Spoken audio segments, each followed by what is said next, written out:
Halo kawan-kawan, nama saya Restu Mautama. Di sini saya akan berusaha untuk mereview satu buah ebook dari Erwin Mondi dan Joseph J. Mortosio, di mana ebook tersebut berjudul Human Resource Management. Dasar pembuatan video ini adalah untuk sebagai dasar tugas manajemen sumber daya manusia yang diberikan kepada saya oleh dosen saya. Dalam direct financial compensation atau kompensasi keuangan langsung ini, kita memiliki 5 kasus atau 5 poin-poin yang akan kita bahas ke depannya. Yang pertama, apa yang diketahui tentang direct financial compensation atau kompensasi keuangan langsung. Kedua, bagaimana direct financial compensation tersebut atau kompensasi keuangan langsung itu diciptakan. Yang ketiga, bagaimana dampak direct financial compensation atau kompensasi keuangan langsung tersebut terhadap yang pertama tenaga kerja, kemudian serikat pekerja, kemudian ekonomi, dan terakhir adalah perusahaan. Yang keempat, apa kelebihan dari direct financial compensation atau kompensasi keuangan langsung tersebut. Yang terakhir adalah apa kekurangan dari direct financial compensation atau kompensasi keuangan langsung tersebut. Pertama-tama, sebelum kita masuk ke poin yang pertama, mungkin kita sekarang akan sedikit mentelaah apa yang dimaksud kompensasi sebelum kita masuk direct financial compensation atau kompensasi keuangan langsung.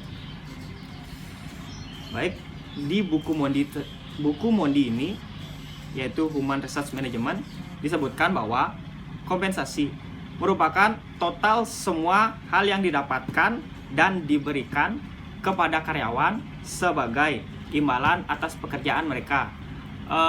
Jadi pada dasarnya kompensasi tersebut sedikit sama dengan gaji atau upah yang diberikan kepada karyawan atau pegawai yang sudah melakukan tugasnya dengan baik selama satu periode.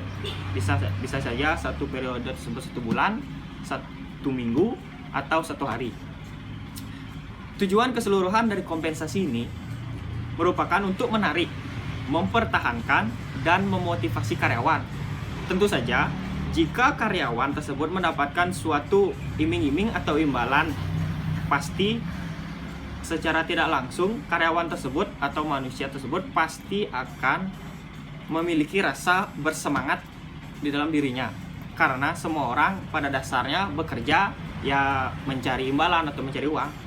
Jika imbalan tersebut ditambahkan, dijanjikan untuk ditambahkan di akhir periode tersebut lebih dari gaji yang seharusnya mereka dapatkan, secara psikologi 100% manusia pasti akan meningkatkan semangatnya secara tidak langsung seperti itu. Setidaknya ada 3 mekanisme di mana kompensasi berkontribusi untuk tujuan ini menurut Mondi. Selanjutnya di sini dijelaskan bahwa bayaran juga membantu menentukan standar hidup seseorang.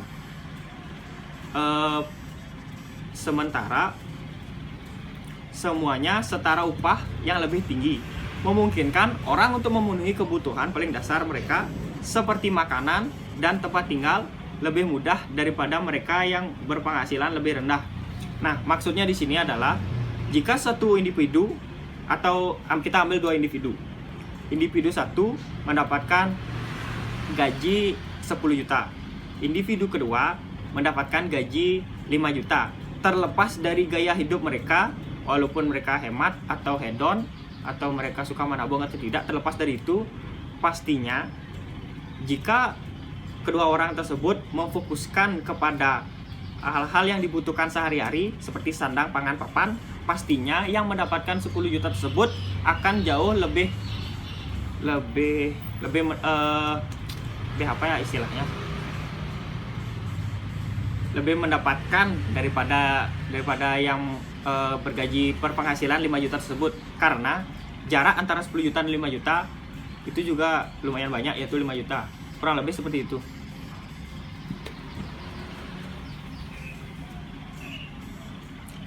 Juga yang selanjutnya, gaji yang lebih tinggi memungkinkan orang untuk menikmati hal-hal yang lebih baik dalam hidup, seperti sering mengunjungi restoran atau mengendarai mobil mewah dan mengambil liburan eksotis. Sekarang kita masuk ke gaya hidup dua orang tersebut. Jika bergantung pada gaya hidup, pastinya gaya hidup orang yang berpenghasilan 10 juta akan lebih wah dibandingkan orang yang berpenghasilan 5 juta. Seharusnya. Kenapa? Karena penghasilan pasti akan menghasilkan semakin tinggi penghasilan, pasti semakin tinggi juga gaya hidupnya. Begitu pula sebaliknya, semakin rendah penghasilan, semakin rendah juga gaya hidup seharusnya. Tapi dewasa ini banyak juga yang manusia-manusia yang penghasilan rendah tapi gaya hidupnya tinggi. Ada juga yang penghasilan tinggi tapi gaya hidup rendah. Orang-orang seperti itu wajib kita beri tepuk tangan. Contohnya seperti bos Facebook, Mark Zuckerberg, saya hormat. Selanjutnya dijelaskan di sini bahwa tingkat upah juga mempengaruhi sikap karyawan seperti kepuasan kerja yang pada gilirannya harus berkontribusi pada kinerja pekerjaan yang lebih baik. Ya, maksudnya adalah semakin tinggi tingkat upah yang didapatkan oleh seorang karyawan atau pekerja, maka seharusnya dalam psikologi semakin bagus juga kinerja yang dihasilkan oleh karyawan tersebut. Karena semakin banyak yang didapatkan, maka semakin tinggi juga semangat karyawan tersebut untuk melakukan tugas-tugasnya. Kecuali orang-orang yang tidak tahu diri. Selanjutnya, di sini jelaskan juga jenis pembayaran seperti pembayaran insentif atau menyelaraskan kepentingan karyawan dengan misi perusahaan. Kalau insentif biasanya terjadi atau ada di perusahaan-perusahaan swasta. Biasanya insentif diberikan kepada karyawan-karyawan yang bisa mencapai atau melebihi target. Misal contoh, seorang sales atau divisi penjualan, staf penjualan yang dapat menjual produk dari perusahaannya melebihi target bulanan yang ditargetkan oleh atasannya. Misalnya harus menjual minimal 100 pieces, karyawan tersebut bisa menjual 200 pieces, maka lebihnya biaya penjualan tersebut, produk yang berhasil dijual tersebut akan diberikan kepada karyawan yang berhasil menjual produk tersebut, lebih produk tersebut sebagai insentif. Berikutnya, karyawan dan perusahaan sama-sama berusaha untuk memaksimalkan penghasilan mereka. Kompensasi insentif melayani kepentingan bersama. Misalnya, karyawan penjualan memiliki potensi untuk memperoleh jumlah insentif yang lebih besar untuk mencapai tujuan penjualan yang lebih tinggi. Dari perspektif perusahaan, penjualan yang lebih tinggi berkontribusi pada peningkatan pendapatan. Baik, sekarang kita masuk ke poin yang pertama. Di mana poin yang pertama ini merupakan apa yang diketahui tentang direct financial compensation atau kompensasi finansial langsung. Kompensasi finansial pada dasarnya dibagi menjadi dua jenis. Yang pertama adalah kompensasi finansial langsung, yang kedua adalah kompensasi finansial tidak langsung.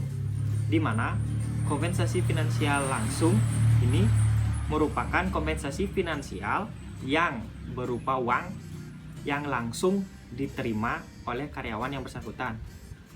Contohnya bisa berupa upah, gaji, komisi, atau bonus. Nah, sedangkan kompensasi finansial tidak langsung bisa jadi merupakan imbalan keuangan yang tidak termasuk dalam kompensasi keuangan langsung, di mana bentuk kompensasi ini mencangkup berbagai macam penghargaan yang biasanya diterima secara tidak langsung oleh karyawan. Contohnya bisa saja asuransi kesehatan, bisa juga jaminan perawatan jika sakit, ya, kemudian kompensasi hadiah liburan setiap beberapa periode, misalnya kinerjanya bagus, bisa dijanjikan akan diajak liburan ke suatu tempat. Bisa juga kompensasinya tersebut berupa barang elektronik, atau kemudahan kredit, atau bisa apa saja yang pasti tidak termasuk upah, gaji, komisi, dan juga bonus. Kompensasi non finansial terdiri dari kepuasan yang terima seseorang dari pekerjaan itu sendiri atau lingkungan psikologis atau fisik di mana orang itu bekerja. Ya, jadi kenyamanan suatu pegawai bekerja di perusahaan tersebut juga termasuk kompensasi finansial tidak langsung. Kenapa? Karena semakin nyaman pegawai tersebut bekerja di sana, maka secara tidak langsung akan meningkatkan kinerja yang dihasilkan oleh pegawai tersebut. Contohnya, misalnya tempat karyawan tersebut bekerja adem atau tidak panas karena ada AC. Bisa juga karena tidak berisik, karena jauh dari jalan raya, ya. Dan bisa juga karena bersih atau tidak bau. Karena hal-hal kecil seperti itu, seperti kehigienisan dan kenyamanan dari tempat kantor tersebut atau karyawan tersebut bekerja juga bisa mempengaruhi kinerja oleh beberapa karyawan. Setiap perusahaan atau para pengusaha dapat memilih untuk memberikan kompensasi yang mana saja, baik kompensasi finansial langsung, bisa juga atau kompensasi finansial tidak langsung untuk melengkapi gaji karyawan dan juga untuk meningkatkan semangat produktivitas kinerja dari karyawan yang dimiliki, terutama ketika kondisi ekonomi menyulitkan untuk memberikan upah yang lebih tinggi. Bisa juga seharusnya karyawan yang bersangkutan mendapatkan upah yang lebih tinggi dari bulan lalu karena kinerjanya lebih bagus dari tahun lalu. Bisa juga karena sudah dijanjikan di awal periode oleh atasan. Bisa juga karena karena kinerjanya lebih bagus dari tahun sebelumnya, periode sebelumnya. Jadi memang seharusnya para pengusaha atau atasan dari perusahaan memberikan kompensasi berupa kenaikan gaji. Bisa juga kenaikan gaji tersebut karena individu tersebut atau karyawan tersebut naik pangkat. Ya, tapi jika kondisi sedang krisis ekonomi seperti sekarang ini, bisa jadi kompensasi dari atau gaji tambahan tersebut bisa dipindahkan atau diganti dengan kompensasi finansial tidak langsung seperti yang sudah saya jelaskan di atas tadi. Bisa juga penambahan asuransi, bisa juga kemudahan kredit, bisa juga barang-barang elektronik, atau bisa jadi liburan ke suatu tempat. Contoh praktik kompensasi finansial tidak langsung termasuk pelatihan untuk karyawan yang menghargai pengembangan profesional dan penjadwalan kerja yang fleksibel. Ya, berarti di sini juga dijelaskan bahwa pelatihan dan pelatihan kinerja termasuk juga kompensasi finansial tidak langsung. Karena jika suatu individu mengikuti suatu pelatihan kinerja tersebut, secara otomatis jika individu tersebut mengikuti pelatihan tersebut secara benar dan serius, maka pastinya apapun yang diajarkan di pelatihan tersebut pasti akan meresap dan secara tidak langsung skill dari individu tersebut akan bertambah. Kecuali jika karyawan tersebut atau individu tersebut datang ke sana hanya untuk mengabsen, itu beda cerita. Ya, itu juga bisa termasuk kompensasi non finansial atau finansial tidak langsung. Skill itu. Kompensasi finansial sangat penting dalam merekrut orang-orang baik dan dalam mendorong mereka untuk melakukan upaya terbaik mereka dan tetap dalam pekerjaan mereka. Sebuah perusahaan yang membayar dengan baik akan menarik banyak pelamar, dan itu memungkinkan manajemen untuk memilih calon pelamarnya. Nah, beberapa perusahaan yang membutuhkan karyawan baru pastinya akan menyebarkan selebaran online maupun offline tentang open recruitment.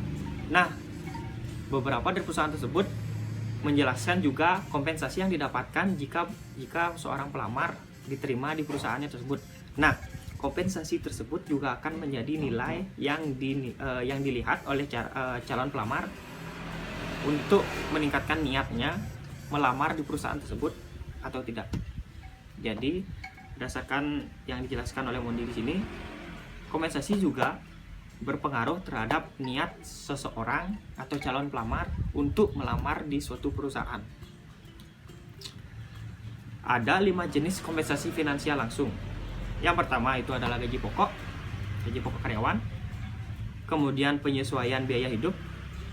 Selanjutnya ada pembayaran senioritas. Kemudian ada pembayaran untuk kinerja dan gaji yang berfokus pada karyawan. Kompensasi finansial langsung karyawan jarang terdiri dari kelima komponen tersebut. Biasanya terdiri dari satu atau gabungan dari 2 faktor-faktor yang ada di atas. Sangat jarang suatu perusahaan memberikan kompensasi dari 5 gabungan faktor tersebut. Biasanya 1 atau 2 itu sudah cukup. Sebagian besar karyawan menerima gaji pokok dan perusahaan memilih mana dari 5 faktor-faktor yang dijelaskan tadi untuk sebagai tambahannya. Perusahaan memilih satu atau kombinasi komponen kompensasi finansial langsung tersebut untuk kelompok karyawan berdasarkan cara terbaik untuk mengarahkan kinerja pekerjaan karyawan. Juga, faktor-faktor seperti serikat pekerja mempengaruhi bagaimana kompensasi karyawan langsung disusun.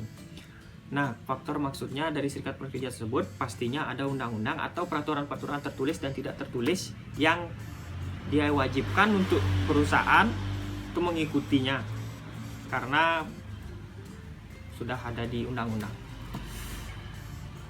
Kita masuk ke faktor yang pertama, yaitu gaji pokok karyawan. Sebagian besar karyawan menerima gaji pokok, itu pasti, karena memang hakikatnya seseorang bekerja untuk mendapatkan gaji. Orang bekerja untuk mendapatkan gaji, itu yang pertama. Kalau hobi itu yang kedua, dan faktor terakhir karena terhimpit dana itu ketiga. Kok terhimpit dana? Terhimpit keadaan. Kalau terhimpit dana itu pasti karena untuk mencari gaji kan. Nah, seiring waktu, profesional SDM atau manajer SDM atau pimpinan bekerja dengan manajer dan supervisor untuk melakukan penyesuaian terhadap pembayaran pokok. Ada berbagai metode untuk melakukan penyesuaian ini.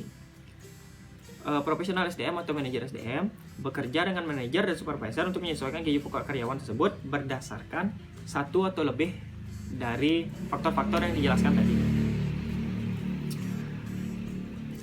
Kalau berbicara tentang gaji pokok, ya biasanya orang-orang yang perusahaan-perusahaan yang sudah sadar akan, bukan sadar sih, perusahaan-perusahaan pada dasarnya normalnya pasti akan berpatok pada UMR atau upah minimum rata-rata, di mana UMR dari setiap wilayah, provinsi, kabupaten, dan kota itu biasanya beda-beda. Biasanya gaji pokok berkisaran antara UMR di tempat perusahaan tersebut beroperasi. Kemudian faktor selanjutnya gaji pokok karyawan, di mana karyawan pastinya menerima gaji pokok atau uang.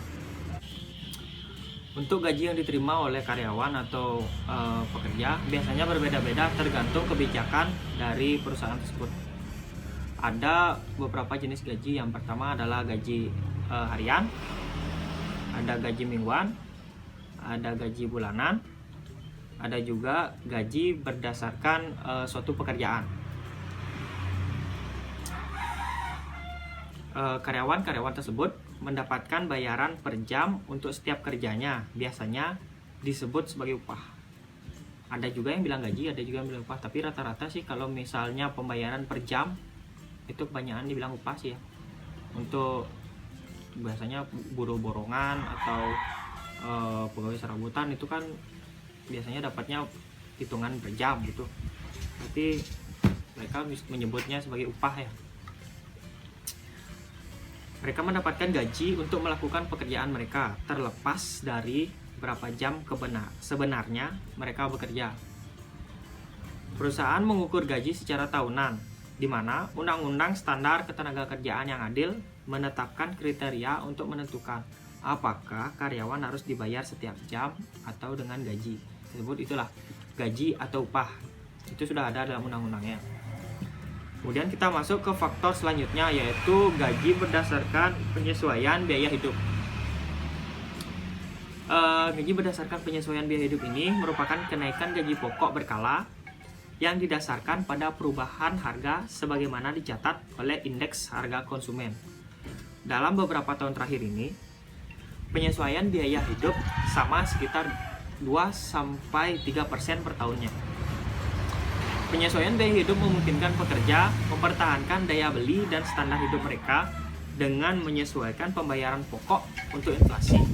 Biasanya semakin besar inflasi, tingkat inflasi dari suatu negara, maka gaji yang diterima oleh pegawai tersebut akan disesuaikan juga dan akan bertambah.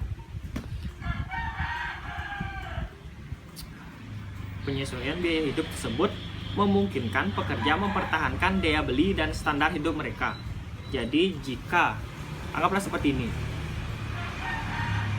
suatu negara A terjadi inflasi sekitar anggaplah 5%, inflasi sekitar 5%, tapi suatu karyawan gajinya tetap seperti tahun-tahun sebelumnya, seperti saat negara tersebut tidak terjadi inflasi atau belum terjadi inflasi, maka secara tidak langsung atau otomatis karyawan tersebut daya belinya akan berkurang karena inflasi yang disebabkan oleh inflasi negara tersebut. Barang-barang pokok atau barang-barang apapun yang biasanya bisa dibeli dengan gaji sejumlah itu pasti akan tidak cukup karena inflasi, gitu loh. Selanjutnya, kompensasi per jam nyata mengukur daya beli mata uang. Sedangkan kompensasi per jam nominal adalah nilai nominal mata uang. Peningkatan dalam biaya barang dan jasa menyebabkan pembayaran nominal lebih rendah dari pembayaran real. Ya, itu sesuai yang saya jelaskan tadi, inflasi akan merusak segalanya. Karena jika suatu negara mengalami inflasi, maka pasti akan mempengaruhi banyak pihak, terutama ekonomi. Dan yang paling kasihan adalah orang-orang yang bekerja di sektor produksi dan ekonomi, terutama para pengusaha muda yang baru-baru merintis. Selanjutnya ada faktor gaji senioritas. Nah, gaji senioritas ini adalah atau perbedaan gaji yang diterima oleh suatu karyawan karena lamanya waktu seorang karyawan tersebut dikaitkan dengan perusahaan, divisi, departemen, atau suatu pekerjaannya. Dimana semakin lama suatu karyawan bekerja pada suatu divisi atau perusahaan atau departemen tersebut, maka semakin banyak gaji yang diterima. Sistem pembayaran senioritas ini menghargai karyawan dengan penambahan berkala gaji pokok sesuai dengan lama layanan karyawan dalam melakukan pekerjaan mereka. Ada beberapa perusahaan yang akan menambahkan gaji pokok karyawannya setiap beberapa periode. Ada yang satu periode tersebut 1 tahun, ada yang periodenya 3 tahun, ada yang 5 tahun, ada yang 10 tahun.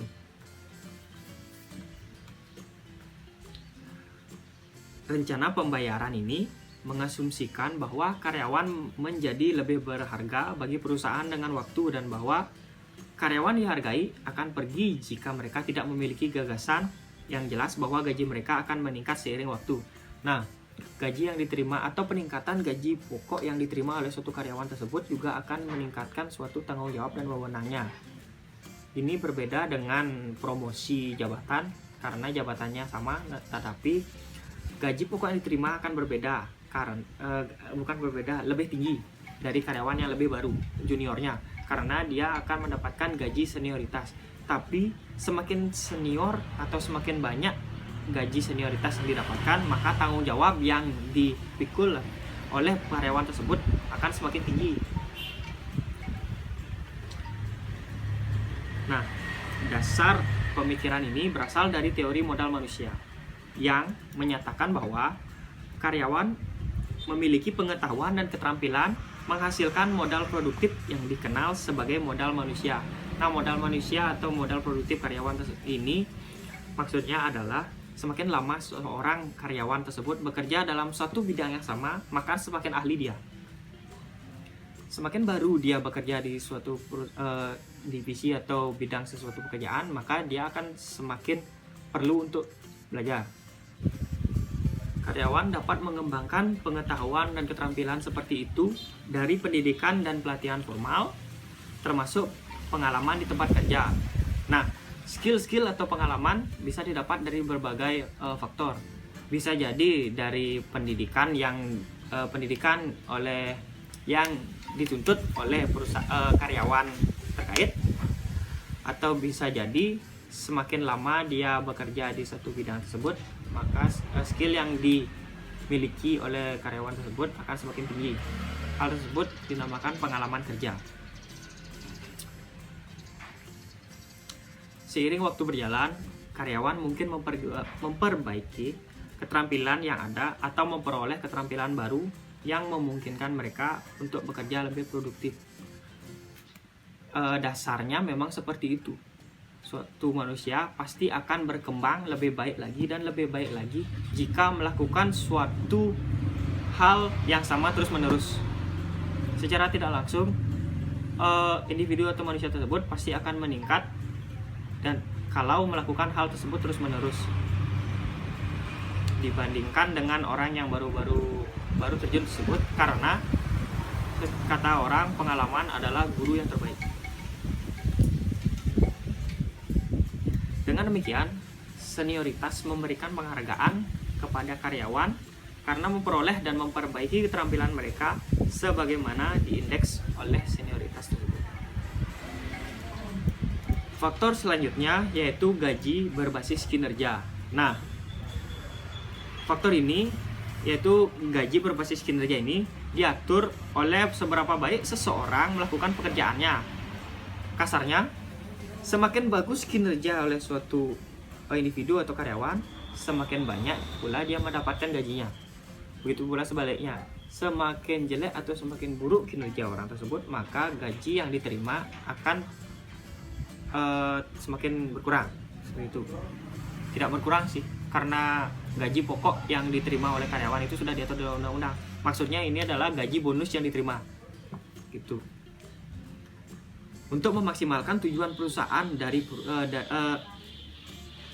perusahaan terkait, penting untuk menghubungi kompensasi karyawan dengan kinerjanya.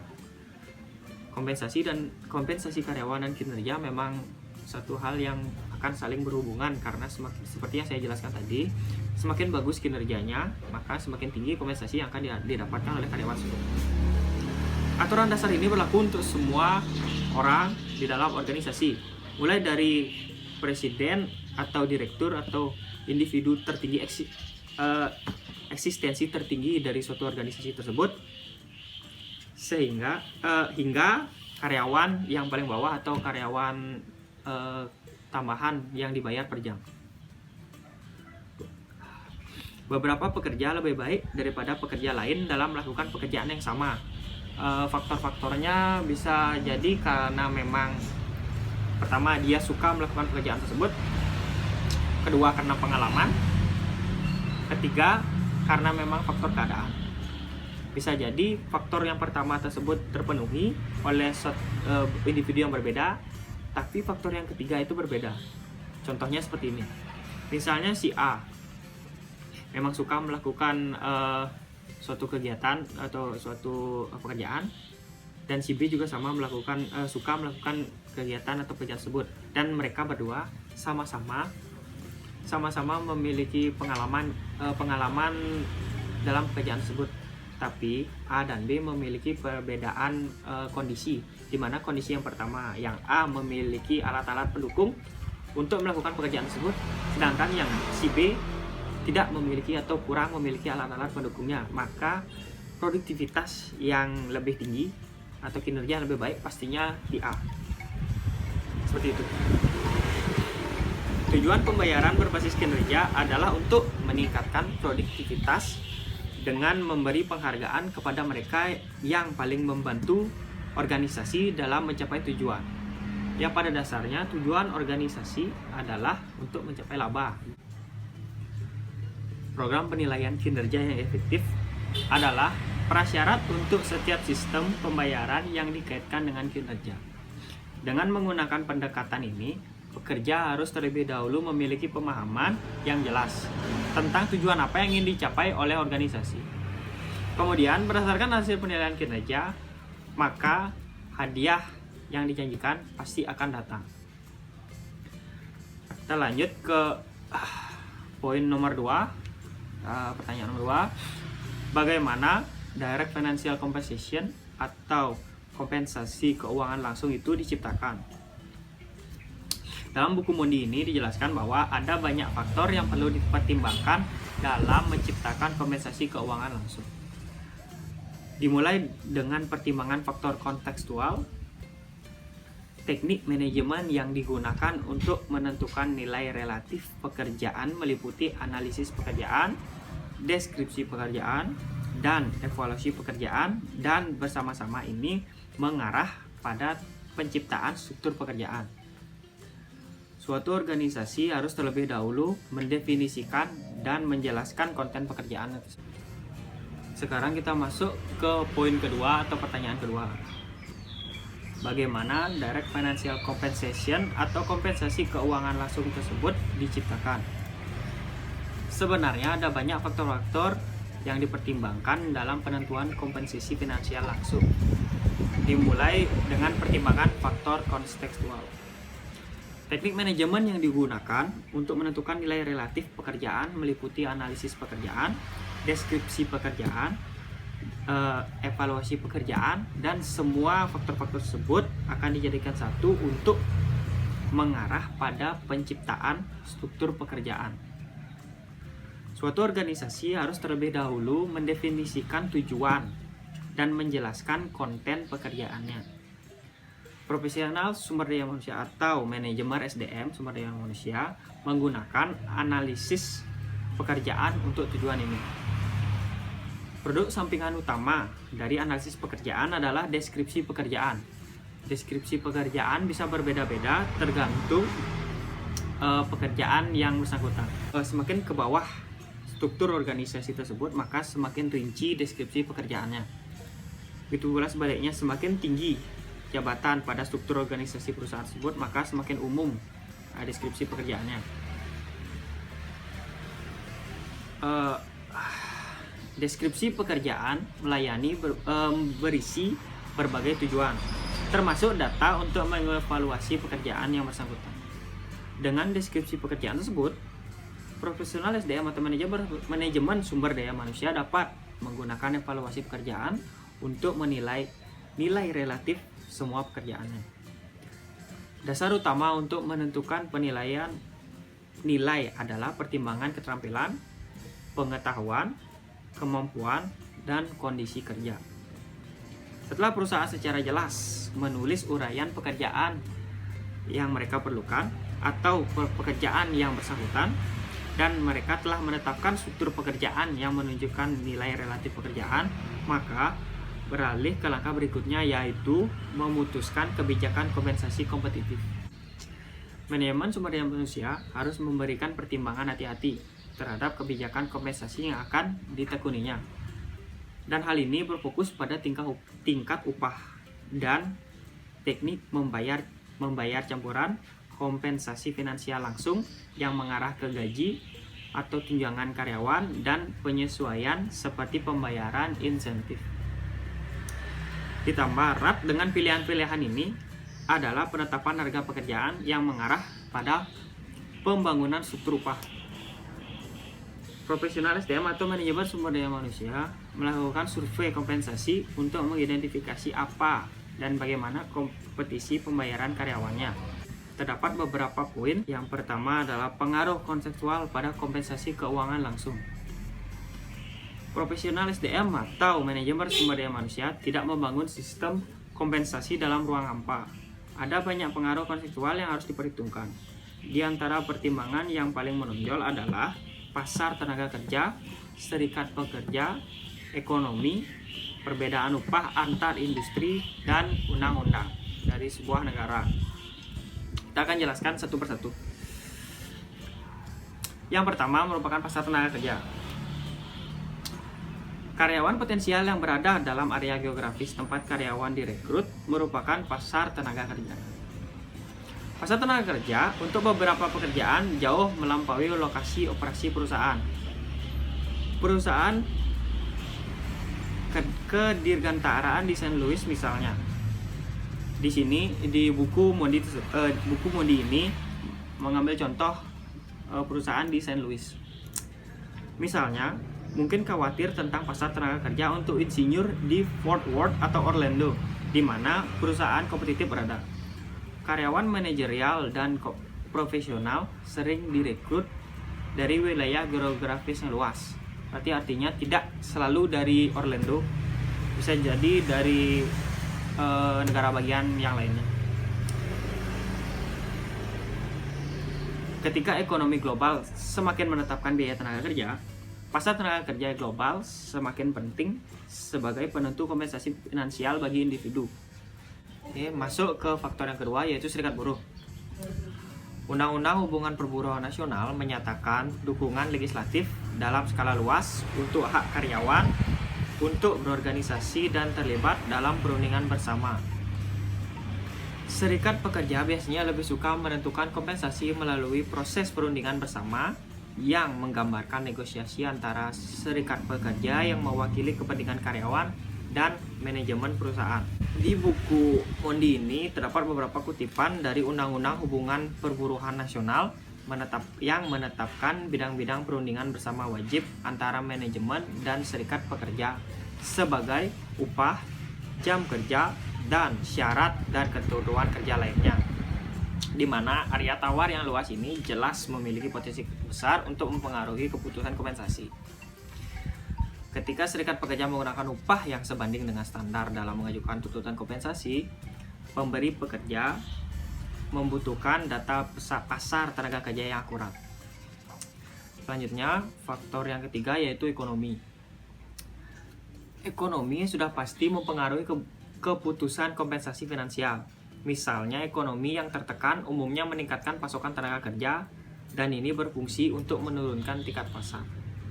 Selain itu, perusahaan sering memilih untuk tidak memberikan kenaikan gaji untuk berkontribusi pada tujuan pengendalian biaya dalam lingkungan ekonomi yang lambat di mana kegiatan bisnis cenderung menderita. Ya wajar kan, kalau ekonomi rendah berarti ya perputaran uang yang ada di perusahaan di bawah ya pasti ikut terdampak gitu. Ekonomi yang booming di sisi lain menghasilkan persaingan yang lebih besar untuk pekerja dan harga tenaga kerja didorong ke atas. Selanjutnya, faktor yang keempat yaitu perbedaan upah antar industri. Dalam pasar tenaga kerja yang kompetitif, perusahaan berusaha untuk menarik dan mempertahankan individu-individu terbaik untuk pekerjaan, sebagian dengan menawarkan paket upah dan tunjangan yang menguntungkan. Ya karena sumber daya manusia atau pekerja tersebut merupakan suatu faktor yang penting terhadap keberjalannya suatu perusahaan, karena yang menjalankan semua poin-poin yang ada di perusahaan adalah manusia, itu sumber daya manusia tersebut. Jadi wajar setiap perusahaan akan berlomba-lomba untuk menjaga pekerja-pekerja mereka untuk tetap bekerja pada mereka, apalagi pekerja yang sudah istilahnya sudah mereka rawat atau sudah mereka latih dalam beberapa tahun. Namun sayangnya beberapa perusahaan tidak dapat bersaing berdasarkan upah dan tunjangan. Memang ada perbedaan upah di industri. Perbedaan ini dikenal sebagai perbedaan upah antar industri atau perbedaan kompensasi antar industri. Nah, perbedaan antar industri dapat dikaitkan dengan sejumlah faktor, termasuk faktor pasar produk industri, kemudian tingkat intensitas modal, profitabilitas industri, serikat pekerja, dan campuran gender dari tenaga kerja. Ya, laki-laki perempuan pasti memiliki faktor yang berbeda. Perusahaan yang beroperasi di pasar produk di mana terdapat relatif sedikit persaingan dari perusahaan lain cenderung membayar upah lebih tinggi karena perusahaan-perusahaan ini menunjukkan keuntungan yang sangat besar. Fenomena ini dapat dikaitkan dengan faktor-faktor seperti hambatan yang lebih tinggi untuk masuk ke pasar produk dan pengaruh yang tidak signifikan dari persaingan asing. Faktor yang selanjutnya, faktor kelima, yaitu legislasi. Undang-undang federal dari negara bagian Amerika juga dapat mempengaruhi jumlah kompensasi yang diterima seseorang dan bagaimana jumlah itu ditentukan. Ya, perusahaan pasti berpatok pada undang-undang tenaga kerja kan. Misalnya, undang-undang upah yang berlaku menentukan bagaimana tarif upah harus dihitung. Equal Pay Act melarang majikan atau pemilik perusahaan membayar karyawan dengan satu jenis kelamin lebih sedikit uang daripada karyawan dengan jenis kelamin yang berbeda. Di situ tidak ada kesetaraan gender karena rata-rata biasanya yang laki-laki mendapatkan lebih banyak kompensasi dibandingkan yang perempuan. Nah, jika kedua karyawan melakukan pekerjaan yang secara substansial sama, undang-undang ketenagakerjaan yang setara, termasuk undang-undang hak sipil, diskriminasi usia dalam undang-undang ketenagakerjaan dan undang-undang Amerika dengan disabilitas, melarang diskriminasi terhadap kelompok tertentu dalam masalah ketenagakerjaan, termasuk kompensasi. Hal yang sama berlaku untuk kontraktor dan subkontraktor pemerintah federal yang dicakup oleh pemerintah eksekutif dan undang-undang rehabilitasi. Pemerintah negara bagian di Amerika dan kota juga memiliki undang-undang yang mempengaruhi praktek kompensasi. Namun fokus pada bahasan ini adalah pada undang-undang federal yang menyediakan cakupan luas dan secara khusus menangani masalah kompensasi, dan hukum-hukum ini muncul dalam urutan kronologis dari perjalanan. Selanjutnya di buku Mondi ini juga terdapat kebijakan kompensasi kompetitif, di mana kebijakan kompensasi mengacu pada pilihan yang dibuat para profesional kompensasi untuk mempromosikan keunggulan kompetitif. Secara luas, pilihan kebijakan dibuat tentang tingkat pembayaran dan campuran pembayaran. Kebijakan kompensasi tingkat upah menentukan apakah perusahaan akan menjadi pemimpin yang membayar, menjadi pengikut yang membayar, atau mengusahakan posisi rata-rata di pasar tenaga kerja. Kebijakan tingkat pembayaran memiliki dampak terbesar dalam menarik dan mempertahankan karyawannya. Kebijakan kompensasi gaji campuran mengacu pada kombinasi kompensasi finansial langsung dan tidak langsung, serta komponen manfaat karyawan yang merupakan paket kompensasi karyawan, seperti layanan pelanggan yang sangat baik, penjualan dan penggunaan teknologi yang inovatif, dan bagian-bagiannya atau komponen dari paket kompensasi ini terdapat beberapa bagian, yaitu yang pertama adalah kebijakan kompensasi tingkat pembayaran yang dibagi lagi menjadi lead pasar, kemudian pertandingan pasar, dan ada leg pasar.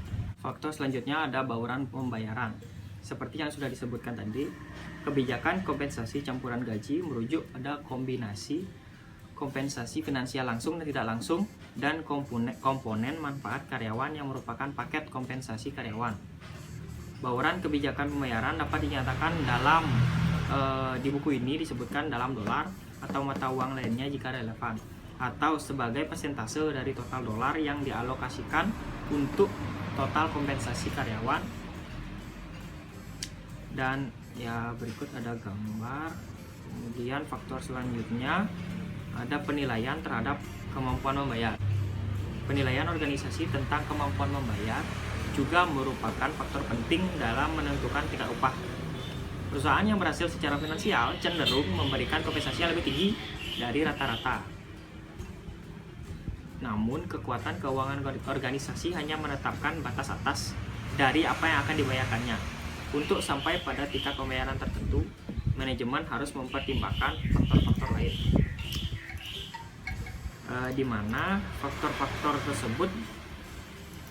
lain tersebut juga dapat dijelaskan di struktur pembayaran yang kompetitif di pasar, di mana penetapan harga pekerjaan menggunakan survei kompensasi. Struktur upah mewakili perbedaan tingkat upah untuk pekerjaan yang nilainya tidak setara dan kerangka kerja untuk mengakui perbedaan dalam kontribusi karyawan. Struktur ini dihasilkan dari analisis berdasarkan pekerjaan survei kompensasi. Survei kompensasi melibatkan pengumpulan dan analisis selanjutnya dari data kompensasi pesaing. Survei kompensasi secara tradisional berfokus pada praktik upah dan gaji pesaing. biasanya setiap perusahaan memiliki struktur kompensasi yang berbeda-beda, tergantung kebijakan perusahaannya tersebut. Survei kompensasi ini merupakan hal yang penting karena memungkinkan profesional kompensasi memperoleh pandangan realistis praktik pembayaran pesaing. Perusahaan mengenali perbedaan-perbedaan ini dengan membayar individu sesuai dengan kredensial, pengetahuan, atau kinerja mereka. Ketika selesai, struktur pembayaran harus menentukan batas-batas untuk mengakui kontribusi karyawan. Struktur yang dirancang dengan baik harus mempromosikan retensi karyawan yang dihargai. Nilai pembayaran dan rentang pembayaran adalah fitur struktural dari struktur pembayaran. Nah, berikut di buku Monditi ini dipaparkan beberapa faktor struktur organisasi. Yang pertama adalah nilai bayar, di mana nilai bayar adalah pengelompokan pekerjaan serupa dengan menyederhanakan pekerjaan penetapan harga. Misalnya, jauh lebih nyaman bagi organisasi untuk memberi harga sejumlah 15 nilai gaji daripada 200 pekerjaan terpisah. Kesederhanaan pendekatan ini mirip dengan praktik perguruan tinggi atau universitas dalam pengelompokan nilai 90 sampai 100 gitu misal, atau 80 sampai 100 menjadi kategori A, kemudian di bawahnya 70 sampai 80 itu B, kemudian di bawahnya C, dan selanjutnya D, E, seperti itu. Dalam mengikuti pendekatan ini biasanya semuanya akan menghindari saran yang salah tentang ketetapan. Meskipun rencana evaluasi pekerjaan mungkin sistematis dan tidak ada yang ilmiah.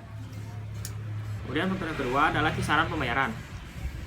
Setelah nilai pembayaran ditentukan, keputusan selanjutnya adalah apakah semua individu yang melakukan pekerjaan yang sama akan menerima upah yang sama atau apakah kisaran gaji harus digunakan. Rentang pembayaran mencakup tingkat pembayaran minimum dan maksimum dengan varian yang cukup antara keduanya untuk memungkinkan perbedaan pembayaran yang signifikan.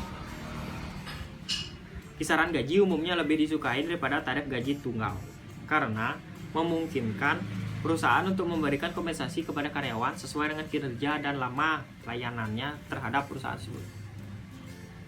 Selanjutnya ada broadbanding. Broadbanding merupakan teknik yang meruntuhkan banyak nilai gaji menjadi beberapa pita lebar untuk meningkatkan efektivitas organisasi. Karyawan saat ini melakukan tugas yang lebih beragam daripada sebelumnya. Broadbanding menciptakan dasar untuk sistem kompensasi yang lebih sederhana yang tidak menekankan struktur dan kontrol dan menempatkan kepentingan yang lebih besar pada penilaian dan pengambilan keputusan yang fleksibel. Selanjutnya, sistem upah dua tingkat, di mana sistem ini merupakan sistem yang memberikan penghargaan kepada karyawan yang baru direkrut kurang dari karyawan yang sudah mapan. Di bawah dasar sementara, karyawan memiliki kesempatan untuk maju dari tingkat upah entry level yang lebih rendah ke tingkat yang lebih tinggi dan dinikmati oleh karyawan yang lebih senior. Selanjutnya ada menyesuaikan tarif pembayaran. Ketika rentang gaji telah ditentukan dan pekerjaan ditetapkan untuk membayar nilai, mungkin menjadi jelas bahwa beberapa pekerjaan dibayar lebih tinggi dan yang lainnya dibayar rendah. Pekerjaan bergaji rendah biasanya dibawa ke minimum kisaran gaji sesegera mungkin. Yang terakhir ada kompresi gaji. Kompresi gaji terjadi ketika karyawan yang kurang berpengalaman dibayar sebanyak atau lebih dari karyawan yang telah lama bekerja di organisasi sebagai akibat dari peningkatan bertahap dalam gaji awal dan penyesuaian gaji yang terbatas untuk karyawan jangka panjang. Kompresi gaji terus menjadi tantangan utama bagi para manajer kompensasi, bahkan dalam resesi ketika pemotongan gaji dan pembekuan menjadi fokus berita harian. Poin nomor 3, bagaimana dampak direct financial compensation atau kompensasi finansial langsung terhadap tenaga kerja, serikat pekerja, ekonomi, dan perusahaan. Profesional dalam sumber daya manusia atau manajer sumber daya manusia tidak membangun sistem kompensasi dalam ruang hampa. Ada banyak pengaruh konseptual yang harus diperhitungkan. Di antara pertimbangan yang paling menonjol adalah pasar tenaga kerja, serikat pekerja, ekonomi, perbedaan upah antar industri, dan undang-undang. Dijelaskan dalam buku Mondi ini terdapat beberapa faktor yang sudah dijelaskan tadi. Yang pertama adalah pasar tenaga kerja. Karyawan potensial yang berada dalam era geografis tempat karyawan direkrut merupakan pasar tenaga kerja. Pasar tenaga kerja untuk beberapa pekerjaan jauh melampaui lokasi operasi perusahaan. Selanjutnya ada serikat buruh. Undang-Undang Hubungan Perburuan Nasional menyatakan dukungan legislatif dalam skala luas untuk hak karyawan untuk berorganisasi dan terlibat dalam perundingan bersama. Serikat pekerja biasanya lebih suka menentukan kompensasi melalui proses perundingan bersama yang menggambarkan negosiasi antara serikat pekerja yang mewakili kepentingan karyawan dan manajemen perusahaan. Biasanya di Indonesia buruh-buruh seperti ini memiliki organisasi yang bernama Persatuan Buruh Seluruh Indonesia atau Serikat Buruh. Biasanya mereka akan menyampaikan aspirasinya pada tanggal 1 Mei atau May Day, Hari Buruh Internasional.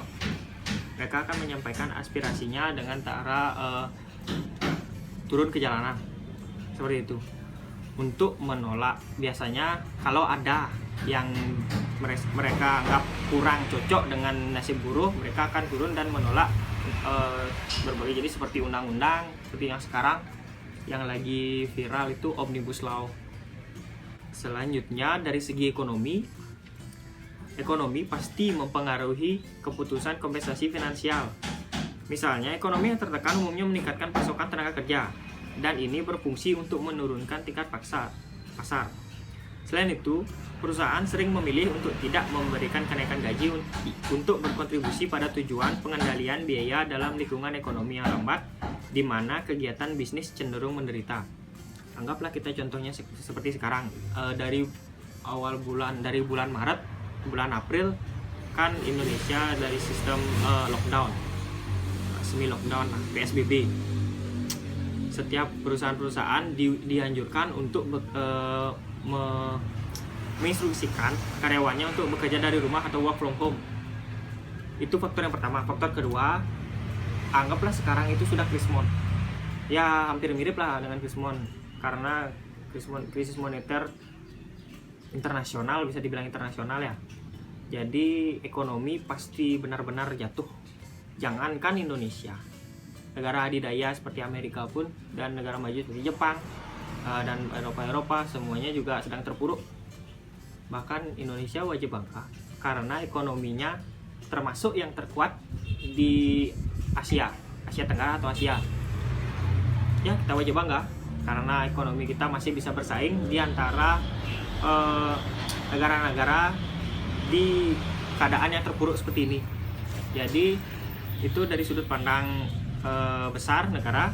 Jika dari sudut pandang perusahaan, pastinya jika keuangan dari suatu negara akan menurun, jadi keuangan perusahaan juga pasti menurun.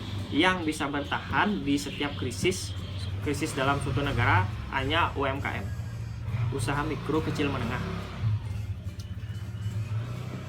Ya, faktor selanjutnya, perbedaan upah antar industri. Dalam pasar tenaga kerja yang kompetitif, perusahaan berusaha untuk menarik dan mempertahankan individu-individu terbaik untuk pekerjaan sebagian dengan menawarkan paket upah dan tunjangan yang menguntungkan. Pastinya perusahaan pasti akan menjaga mati-matian pegawai atau karyawannya yang sudah dia istilahnya dirawat sehingga sudah sampai sekarang ini, yang karyawan tersebut sudah bisa melakukan pekerjaan yang bagus. Tidak mungkin suatu perusahaan akan rela melepaskan karyawannya yang sudah dirawat sehingga bagus seperti itu. Baik, kita masuk ke poin nomor 4 atau pertanyaan nomor 4, mana apa kelebihan dari direct financial compensation atau kompensasi finansial langsung. Di buku Mondi ini terdapat beberapa penjelasan yang panjang mengenai kelebihan dan kekurangan dari direct financial compensation, namun dapat saya rangkum menjadi beberapa faktor. Faktor yang pertama, kelebihan dari direct financial compensation yaitu dapat memacu karyawan untuk berprestasi dan bekerja lebih giat lagi. Nah, dari sudut pandang psikologi, jika seorang manusia dijanjikan di awal akan mendapatkan suatu yang lebih dari apa yang seharusnya dia dapatkan di akhir nanti, maka secara tidak langsung karyawan atau individu tersebut pasti akan meningkatkan kinerjanya, paling tidak bersemangat dalam bekerja. dan itu juga akan berpengaruh terhadap kinerja perusahaan. Itu yang pertama. Kemudian yang kedua, perusahaan mendapat karyawan yang berkualitas baik. Nah, kata-kata ini memiliki berbagai makna. Makna yang pertama adalah jika perusahaan sedang mencari karyawan baru, maka perusahaan pasti akan mendapatkan kualitas yang bagus dengan iming-iming kompensasi yang bagus tersebut. Dan kedua, ada juga karyawan yang sudah diterima atau sudah menjadi tetap tapi tidak mengeluarkan 100% dari skillnya, kebisaannya, tapi karena sudah dijanjikan dengan kompensasi di awal, maka dia pasti akan mengeluarkan kebisaannya semuanya agar bisa mendapatkan kompensasi tersebut. Nah, kemudian faktor nomor 3 yaitu memudahkan proses administrasi dan aspek hukum dalam perusahaan. Nah, dari segi administrasi pastinya kompensasi tersebut merupakan sesuatu yang sudah dicatat oleh bagian keuangan. Nah, dari segi administrasi pasti akan mudah untuk memetakan siapa saja yang memiliki kinerja yang baik dan mendapatkan kompensasi sekian. Siapa juga mendapatkan kompensasi yang sekian dan kinerjanya kurang baik atau sebaliknya. Nah, jika kompensasi tidak langsung atau contohnya liburan kemanapun, pasti akan susah untuk mendatanya karena hal tersebut merupakan tidak terdata seperti itu, tidak terdata sebagai keluaran atau biaya pengeluaran dari perusahaan. Nah, kalau dari aspek hukum perusahaan, nah pegawai atau karyawan tersebut pastinya akan sedikit atau mungkin banyak mengikuti peraturan dan hukum atau undang-undang yang berlaku di perusahaan karena sudah mendapatkan kompensasi yang sesuai dengan keinginannya.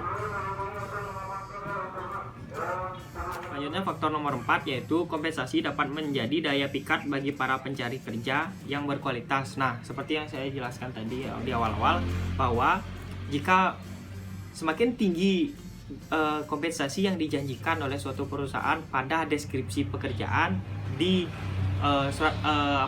iklan lamaran pekerjaan, pasti karyawan yang melamar atau calon karyawan yang tertarik pasti akan lebih baik karena semakin tinggi apapun yang upahnya, maka hasil yang diminta pasti akan semakin tinggi. Hal tersebut akan seimbang. Seperti itu. Selanjutnya yang terakhir adalah perusahaan memiliki kelebihan tersendiri dibandingkan perusahaan lain atau kompetitor. Nah, dari segi sudut pandang orang awam, jika kompensasi perusahaan A lebih tinggi daripada kompensasi dari perusahaan B, maka orang-orang akan menilai bahwa perusahaan A lebih bonafit daripada perusahaan B, padahal tersebut belum tentu. Namun dari sudut pandang orang awam pasti akan mengira seperti itu. Nah, hal tersebut pasti akan menjadi faktor untuk misalnya masyarakat untuk menyewa jasanya atau membeli produk dari perusahaan A, atau calon karyawan yang ingin melamar pasti akan memilih karyawan A daripada karyawan B. Kurang lebih seperti itu. Dan kemudian poin yang kelima, yang terakhir, yaitu apa kekurangan dari direct financial compensation atau kompensasi finansial langsung. Nah, menurut saya terdapat beberapa kekurangan dari direct financial compensation ini. Yang pertama itu bagi perusahaan bisa jadi direct financial compensation ini bisa menjadi senjata makan tuan bagi perusahaan, di mana belum tentu 100% perusahaan dapat menjamin bahwa orang yang mendapatkan kompensasi langsung tersebut adalah orang yang berhak mendapatkannya.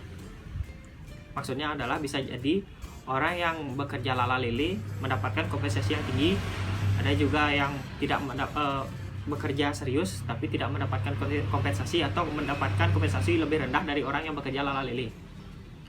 Kalau hal tersebut terjadi, berarti ada satu orang atau suatu faktor, yaitu penilai yang mendapatkan kompensasi tersebut harus diperhatikan oleh perusahaan. Nah, itu yang pertama. Yang kedua itu membesarkan sistem KKN, korupsi, kolusi, nepotisme. Karena pastinya yang memberikan kompensasi tersebut tidak langsung dari atasan, pasti melalui perantara dari pimpinan atau direktur ke supervisor lah, atau manajer SDM-nya, atau manajer keuangan, baru ke staff-staff bawahnya. Hal tersebut bisa jadi misal dari poin pertama, yaitu ke direktur atau kepala perusahaan tersebut membagikan 100%, yang seharusnya 100% dibagikan kepada pegawai yang paling bawah, bisa jadi di tengah-tengah dipotong menjadi 50%. Siapa yang tahu? Manusia akan matanya akan hijau jika melihat uang, karena semua orang butuh uang. Ya, sekian faktor-faktor yang dapat dijelaskan. Sekian juga review yang bisa saya jelaskan dari buku Mondi terkait direct financial compensation. Sekurang-kurangnya jika ada kata-kata yang salah, saya masih belajar. Nanti saya berharap yang terbaik untuk video ini dari Bapak dosen juga. Semoga berkenan. Akhir kata saya tutup. Terima kasih.